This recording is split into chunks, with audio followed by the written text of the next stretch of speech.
नमस्कार, मैं doctor BK Sharma, मानद सलाहकार, राजचंद्र तुगलजी कैंसर हॉस्पिटल, जो कि मैं विगत 41 साल से यहाँ पर काम कर रहा हूँ। दोस्तों, एक बात बता दूँ कि इंसान की ज़िंदगी उसके हाथ में है। कई ऐसी चीज़ें होती है और यूँ कहिए कि कई ऐसी लत होती है कि वो उसको अपनाता है और बाद में फिर एक ऐसी भयानक बीमारी होती है जिसका वो शिकार होता है।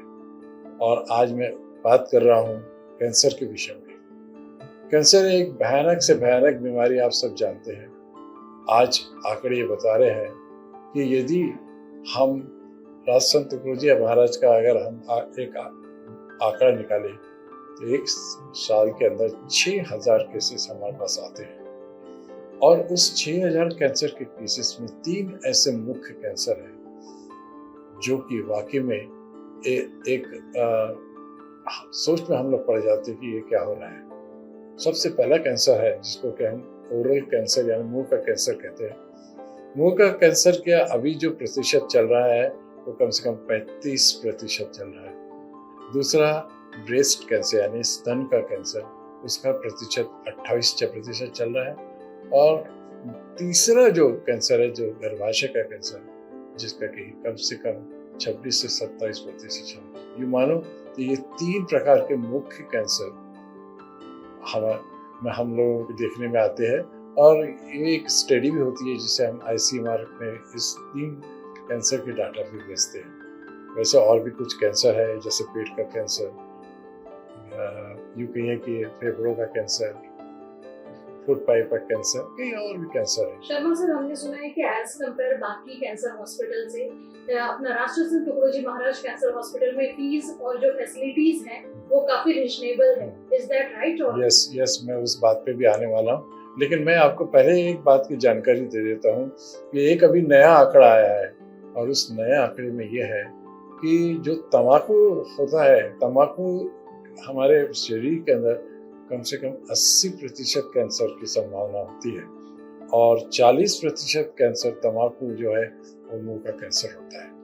आंकड़े जो अब नए आए हैं और उस पर हमारा जो ICMR WHO हमारे को बिल्कुल ट्रेस कर रहा है कि आप बताइए, क्योंकि जो आंकड़े अब तम्बाकू के आए हैं बच्चों में, वो पूरे 37 मिलियन यानी 3.7 करोड़ लोग तम्बाकू का सेवन कर रहे हैं, बच्चे लोग जिसकी उम्र 14 से 17 साल है।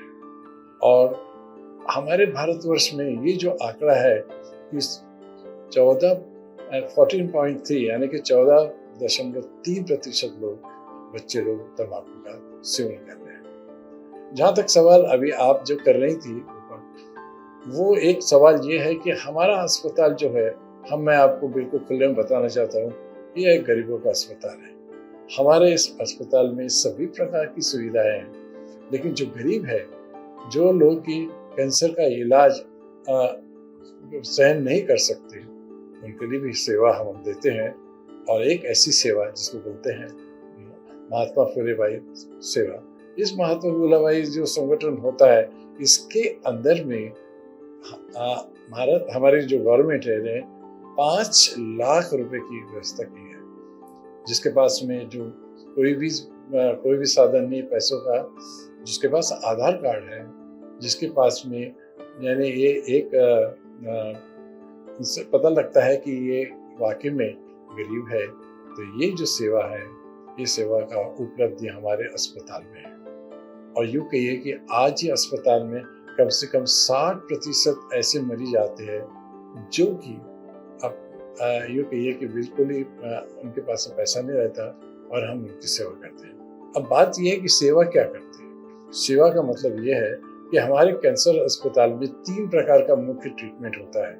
सबसे पहला तो सर्जरी, दूसरा हम लोग रेडियोथेरेपी जिसको कहते हैं कि लाइट दिया जाता है, और तीसरा एक ड्रग थेरेपी है जिसको कि हम लोग कीमोथेरेपी बोलते हैं। ये 3 ही बेसिक ट्रीटमेंट कैंसर के विषय में है। और यूँ कहिए कि इनका तीनों का जो मेला जोला है कि सर्जरी के पहले भी हम उसको रेडियोथेरेपी से उसकी साइज को कम करते हैं, उसके बाद में सर्जरी के बाद में देते हैं। पर कुछ ऐसे कैंसर जो सर्जरी के लायक नहीं है, उनको रेडियोथेरेपी भी दी जाती है, और कुछ ऐसे कैंसर जिसमें सिर्फ कीमोथेरेपी की आवश्यकता होती है, जैसे कि ब्लड कैंसर। तो ऐसे देखें तो ये तीनों जो कैंसर है, जो हमारे जो डाटा के अनुसार मुख्य कारण है कैंसर। जी। सर, हमने सुना है कि राष्ट्रीय संत Tukdoji cancer hospital and research institute में टीचिंग जो है अभी इंस्टीट्यूट में एडवांस डिप्लोमा कोर्सेज आए हैं, तो कौन-कौन से जो कोर्सेज हैं वो अवेलेबल हैं? बिल्कुल सही बात पूछ रहे हो, क्योंकि देखिए, एक जो लोग बीएससी करते हैं उनके लिए एक बहुत बड़ी अपॉर्चुनिटी है, क्योंकि एमएससी करने के बाद भी लोगों को जॉब नहीं मिलता। अगर बीएससी आपने किया है तो आइए हमारे इंस्टीट्यूट में और उसका लाभ उठाइए। हमारे यहाँ 3 प्रकार के कोर्सेस है, जो कि एक लेबोरेटरी टेक्नीशियन यानी जो पैथोलॉजी में काम करना चाहते हैं, तो उसमें हमारे पास में 60 सीटों की उपलब्धि है, और मेरिट बेसिस से ही हम उनका ये कहिए कि एडमिशन लेते हैं। और दूसरे जो है और भी इससे अच्छा है, उसको कहते हैं रेडियोथेरेपी टेक्नीशियन, जिसमें कि हमारे पास में 30 सीटें हैं। और उसके अलावा एक और कोर्स है रेडियोलॉजी टेक्नीशियन, जिसमें कि 60 सीटों की उपलब्धि है।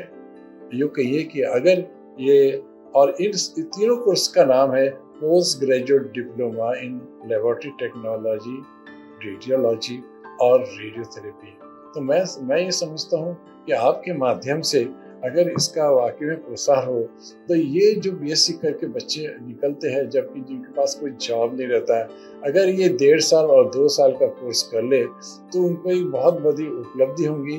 क्योंकि आज जिस तरह से कैंसर फैल रहा है, जिस तरह से अलग अलग कैंसर हॉस्पिटल बन रहे हैं, वहाँ इन लोगों को बहुत अच्छा यूँ कहिए कि उपलब्धि है कि उनको अच्छा एक जॉब भी मिले, एक अच्छा व्यवसाय भी मिले।